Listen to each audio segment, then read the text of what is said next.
আসসালামু আলাইকুম। নিউজ বাংলা সংবাদে সবাইকে স্বাগত জানাচ্ছি। শুরুতে আলাইন গ্লোবাল সংবাদ শিরোনাম। ডিসেম্বরে ৮ দিনে এলো $1 বিলিয়ন রেমিটেন্স। ইউরোফাইটার টাইফুন যুদ্ধবিমান কিনছে বাংলাদেশ।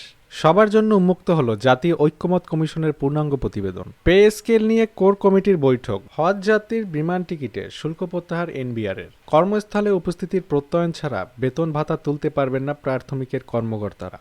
বিনামূল্যের পাঠ্য বই গ্রহণে শিক্ষা কর্মকর্তাদের ৫ নির্দেশনা। আনঅফিসিয়াল ফোন ব্যবসায়ীদের এক ছাতার নিচে আনছে বিটিআরসি।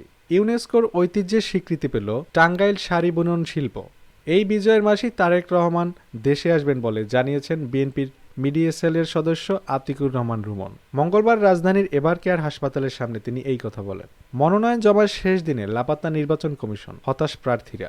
পতিত স্বৈরাচারী সরকারের সদস্যরা মানবতা বিরোধী অপরাধের দোষী সাব্যস্ত। মানবাধিকার দিবসের বাণীতে প্রধান উপদেষ্টা। বিজিবির অভিযানে ১৬৮ কোটি টাকার চোরাই পণ্য জব্দ। ৫৪ বছরে ক্ষমতাসীনদের ভাগ্য বদলালেও জনগণের ভাগ্যের পরিবর্তন হয়নি। ব্যারিস্টার ফুয়াদের ওপর হামলা ফ্যাসিবাদী আচরণ, বিপিটি। থ্যালেস অ্যালিনিয়ার সঙ্গে বিএসিএল এর এমওইউ সই। ইসলামপন্থীরা ঐক্যবদ্ধ থাকলে জাতীয় স্বার্থ অক্ষুণ্ণ থাকবে।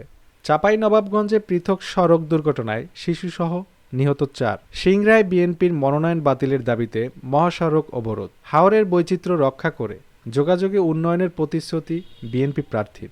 যৌথ বাহিনীর অভিযানে চাঁদপুর হাইমচরে ৭ প্রতিষ্ঠানকে জরিমানা।